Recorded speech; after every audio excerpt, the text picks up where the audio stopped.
Hare Krishna, everyone. Good morning. So today I'll be giving the morning class for the Auckland Temple, and speaking from the Srimad Bhagavatam, Canto 3, Chapter 30, Text 14. Om Agyanatimirandasya Gyananjanashalakaya Chakshurunmilitam Yena Tasmai Shri Guruve Namah. Narayanam Namaskrityam Nara Chaiva Narottamam Devim Saraswatim Vyasam Tato Jayamudidayat. Nasta Prayeshu Abhadreshu Nityam Bhagavata Sevaya Bhagavati Uttamashloke Bhaktir Bhavati Naistiki. Om Namo Bhagavate Vasudevaya. Om Namo Bhagavate Vasudevaya. Om Namo Bhagavate Vasudevaya. So,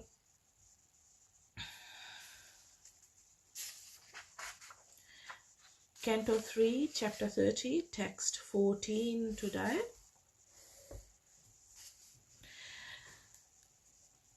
Tatrapi ajata nirvedo briyamana swayam britahi charayo pata varupyo marana bhimukho grihe.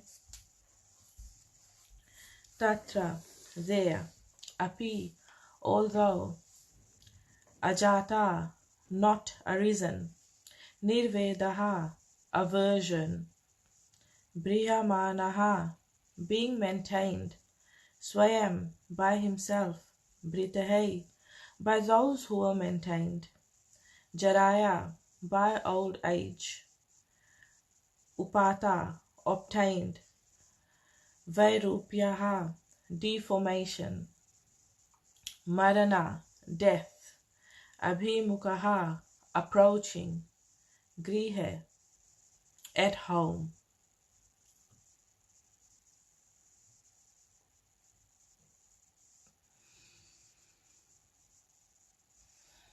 Translation and purport by Srila Prabhupada. Srila Prabhupada ki jai. Translation. The foolish family man does not become averse to family life, although he is maintained by those whom he once maintained.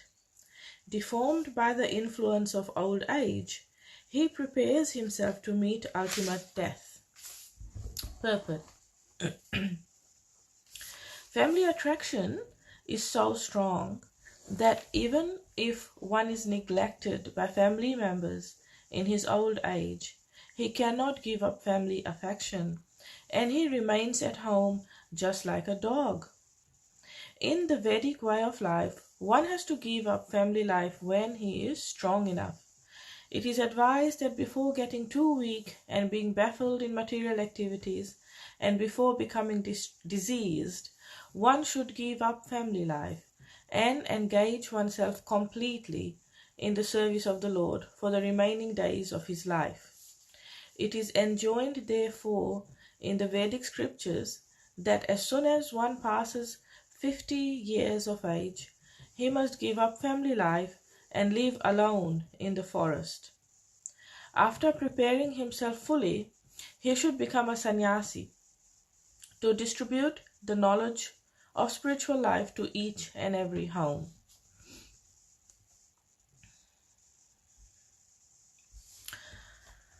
Okay, so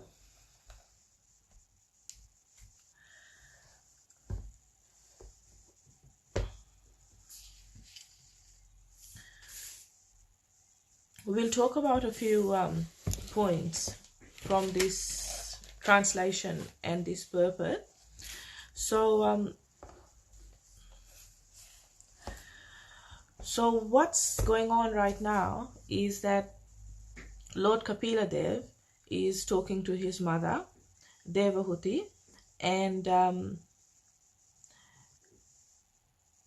he is discussing with her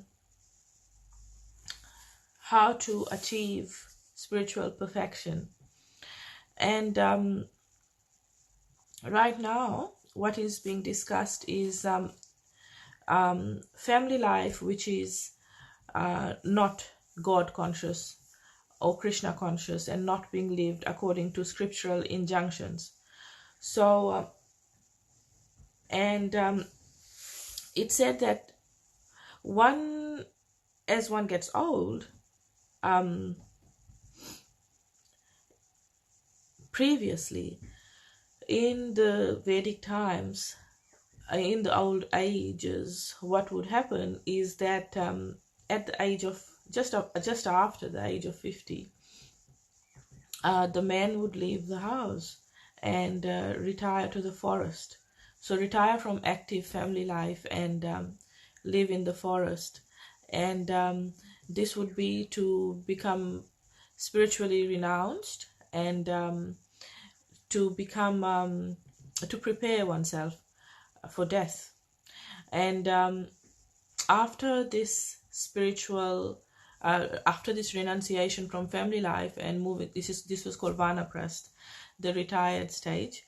Then there would be the then after this would be the sannyas stage, whereby one would completely renounce everything, and become a preacher of the Krishna conscious movement and go from house to house, preaching the glories of the Lord. So it said that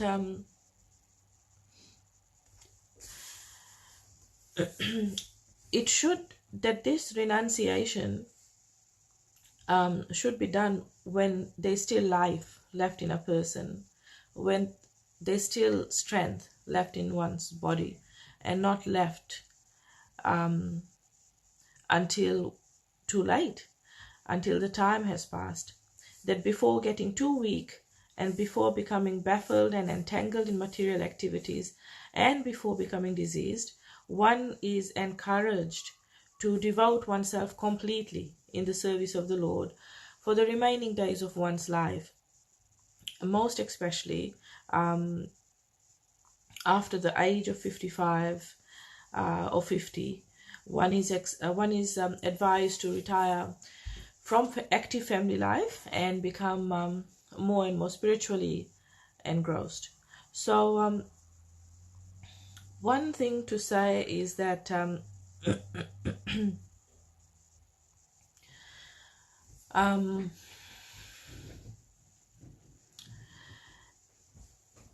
this verse is and as the verses before it and the verses after it, sort of a description is given on of someone who is attached to family life and who is not really renouncing or going into the next stage of renunciation of vanaprasth.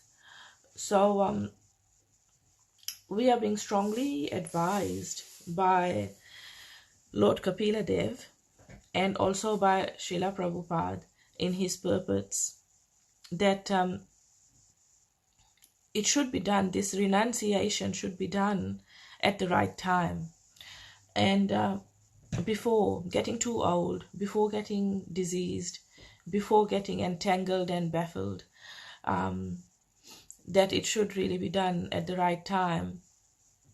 So and the other important point being said here is that that an elderly person quite often isn't treated too well because society rejects them in the sense that they're no longer productive materially, no longer a productive contributor, that they have sort of, that's it, they've done their time and they're past their expiry date and they're worthless. That's the sort of mentality that some places and some people have. And unfortunately, it is quite prevalent. And some of you may have heard the the term elder abuse. So um, elder abuse unfortunately exists, and it's basically when an older person is abused and taken advantage of, and because of their declining cognitive functions, because of their declining general health, they can be physically, verbally, mentally, financially taken advantage of, abused in so many different ways. And it's said that the sign of a civilized society is how well they care for their young and their old. So you can see how civilized a society is by how well they're looking after their young and how well they're looking after their old. So unfortunately,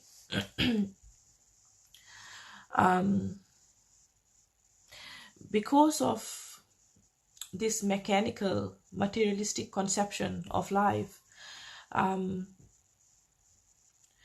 people who aren't very kind or very civilized or very spiritually inclined, these sort of people can treat elders very badly. And it's sort of like I said, the mentality is that they're no longer useful, they're no longer doing anything useful. So and they're just treated really badly. And we can see this in many places, where the elderly are just discarded, and all their contributions towards bringing up the family isn't recognized. It's very sad, but people who do this, they're not really aware of the value of elderly people, and they're not really kind, and they're not really spiritual, genuinely, because a genuinely spiritual person is aware completely of the chain of action and reaction, is aware completely that and values the wisdom, the advice, and also the contributions that an elderly person has made towards family life. And they look after the elderly well. So I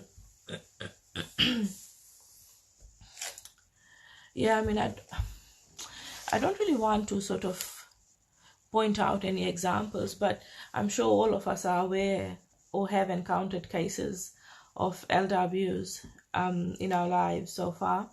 So unfortunately, myself, I've seen it firsthand quite often, in the nursing homes. So as part of my job, I visit nursing homes and also hospitals. And so I see quite often diseased people and elder people are just left and not really visited or provided for, supported by their friends and family.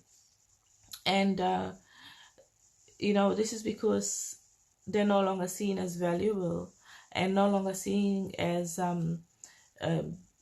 somebody who can be taken advantage of. So what happens is that they're just discarded, and it's very sad. And the nurses will say, oh yes, nobody's visiting this person, and they've been asking after their family. So it's really sad like that. But so that's what I mean. Like, it's sort of very materialistic. It's like we've taken what we want from them, we've got their money, we've got their house, and now we don't really need them anymore. So there's not really much value attached. But then there are also actually people who do have visitors and who do have family visiting and providing and supporting because of the affection they have. So and that's always nice to see. So but generally, yes, that can happen, and I have seen it happen, and I'm sure you have seen it happen, that sick people and elderly people are just discarded. And this is because people who are doing that are not really, like I said, civilized or kind or spiritual. And and in this purport here, we are, yeah, and also in other places in the scriptures. Actually, it's just in this purport prior to it, well, in the few purports prior to it, that there says that actually there is no love in this world, because it's all about taking advantage of each other rather than genuine love. So that's from a material point of view, and from the point of view that people just want to exploit each other and use each other for each other's benefit, not really caring for the individual. So yeah, we are not meant to be doing that. Of course, we are meant to be looking after a person and genuinely contributing towards their well-being, most especially spiritually. So the points coming out of this purport are that well, one thing is that we are being told that we are being forewarned that as we get older, and for people who are already at that stage of their life, that it can happen that the mentality of the people around you and your younger family members can actually change, and instead of becoming this loved grandfather or loved grandmother, sometimes the opposite can happen, that they're no longer useful.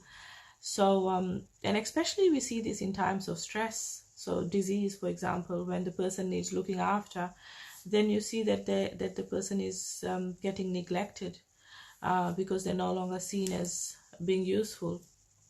So so yes, this forewarning and needs to be taken seriously, this forewarning about it, and what we can do about it to prevent this happening is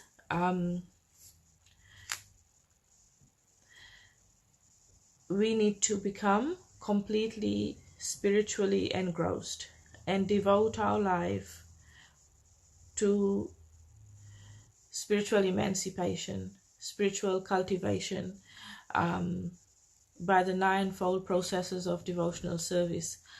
So this is what a person is supposed to do at every stage of one's life, but really sort of becoming more into focus as one gets older, because remember, as one gets older, it's like the dusk of one's life and preparing for the winter of death.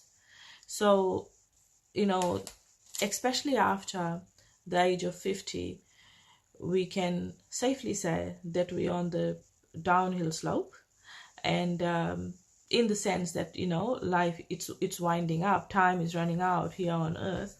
So there needs to be preparation to propel oneself out of this material plane into the spiritual plane, and this preparation is basically spiritual cultivation, mainly by hearing and chanting the Hare Krishna Maha Mantra. So so we are being advised to do that, and we are being told that if one actually becomes more and more God conscious and more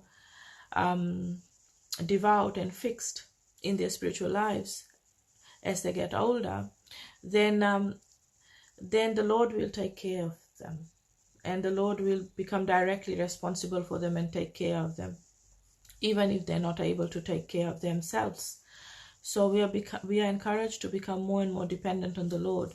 Now, the advantages of this are two.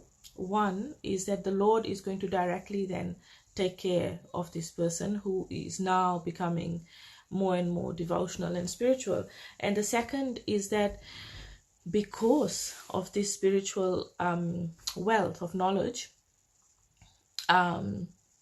if the family members are actually spiritually inclined, this person will again be seen as a valuable contributor. I mean, we can actually see this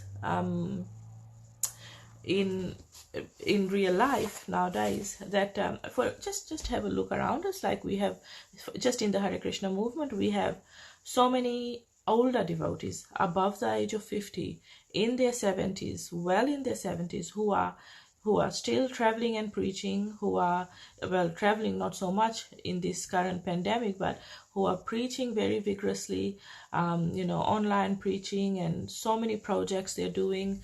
So because of this reason, they are extremely valuable members of the society, and people respect them, look up to them, take their mentorship. So having this spiritual knowledge and the wisdom makes them valuable.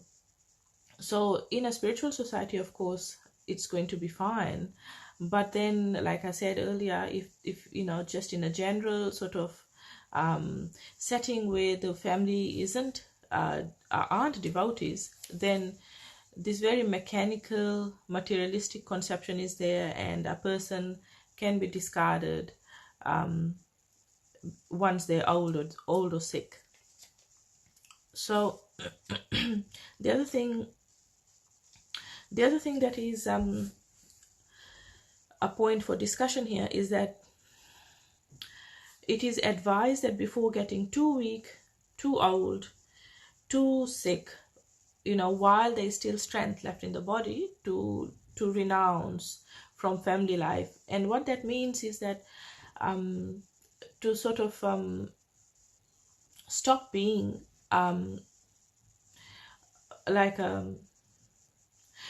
stop being a sexual partner and become a spiritual partner, after the age of 50. And because then, it is about supporting each other in married life, and preparing for the ultimate destination. So being each other's support and spiritual shelter as the husband and as the wife. So and also that, in this day and age, one doesn't really go to the forest for retirement. People stay at home until they die. So so there's no sort of vanaprasth where there's a physical retirement into the forest now. Instead, the retirement is within the home, like I said, like the change of activities and becoming more and more dedicating more and more of one's time towards spiritual activities as one gets older, and utilizing everything around one in devotional service without having to physically retire to the forest. So vanaprastha still happens, but it happens in the house rather than physically retiring to the forest. So doing things at the right time is very important, and with the forewarning that old age can bring rejection from society and family, and instead of waiting for that to happen, and being treated like a dog, like the word dog is used, instead of waiting for that to happen, actually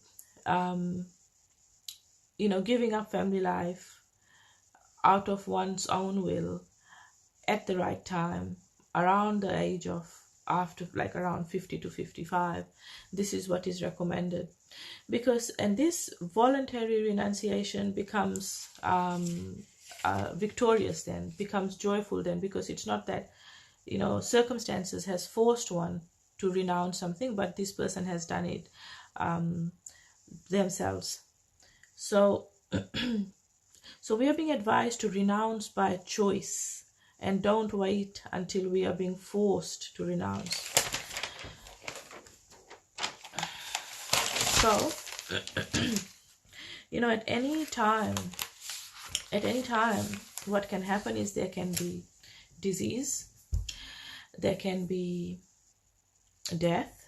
I mean, death is the ultimate take away of everything, but disease can temporarily make one see what how renunciation happens, and what things, like, one is not able to do anymore. Like, when one is sick, you can't really do much. You can't really do much at all, depending on the sickness.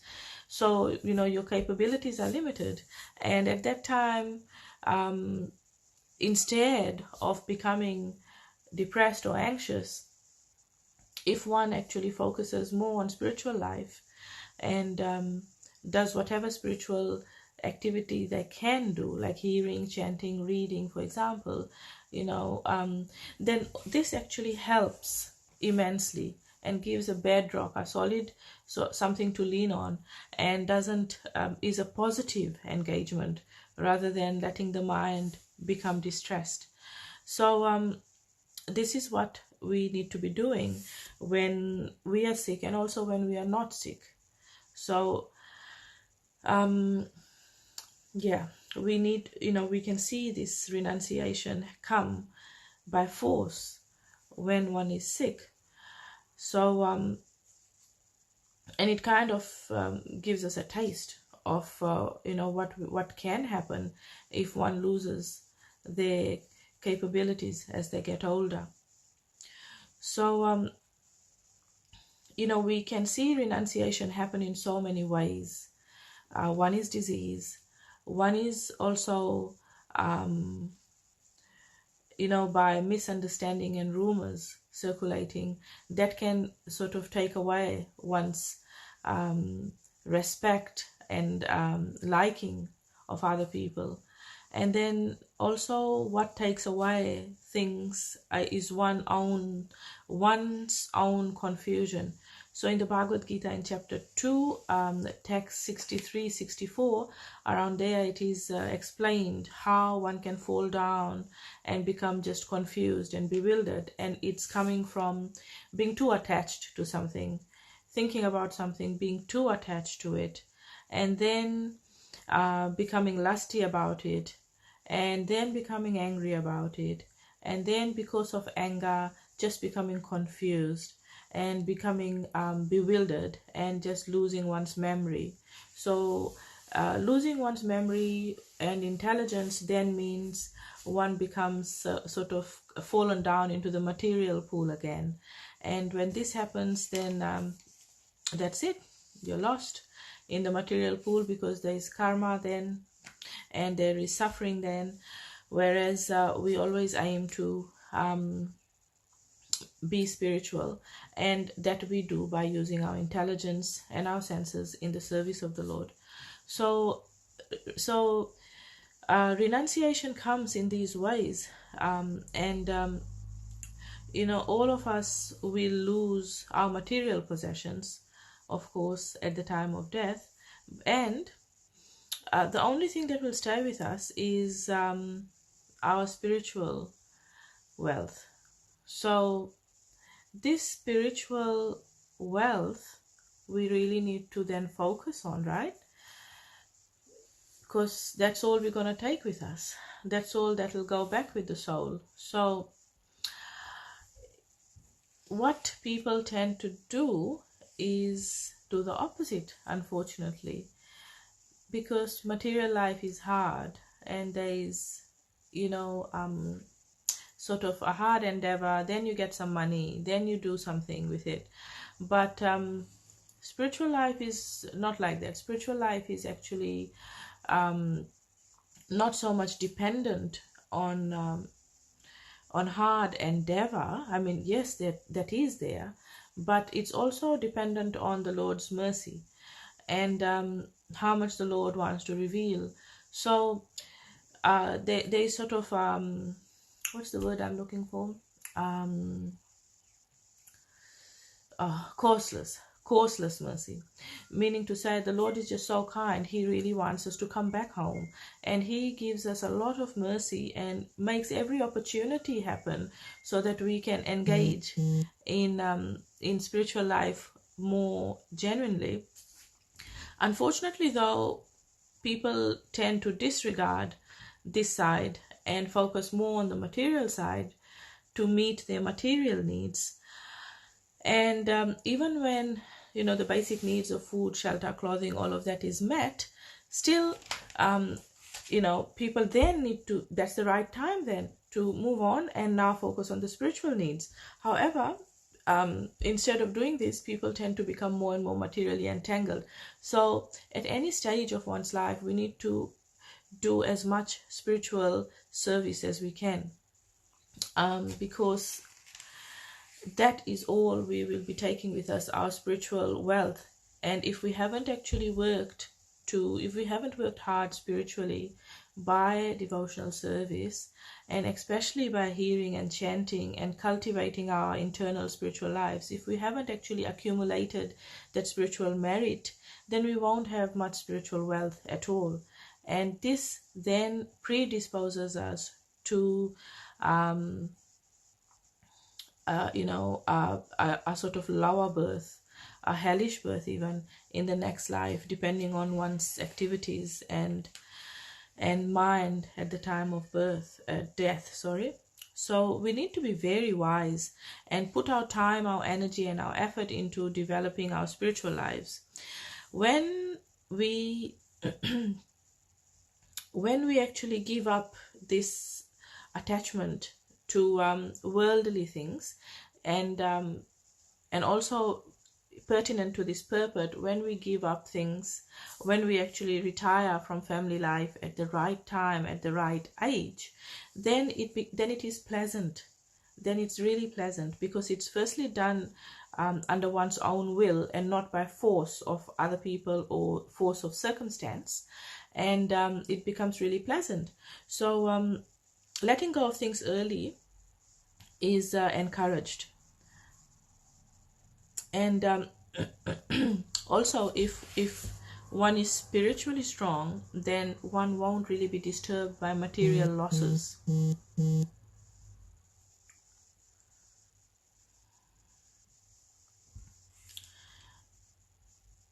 So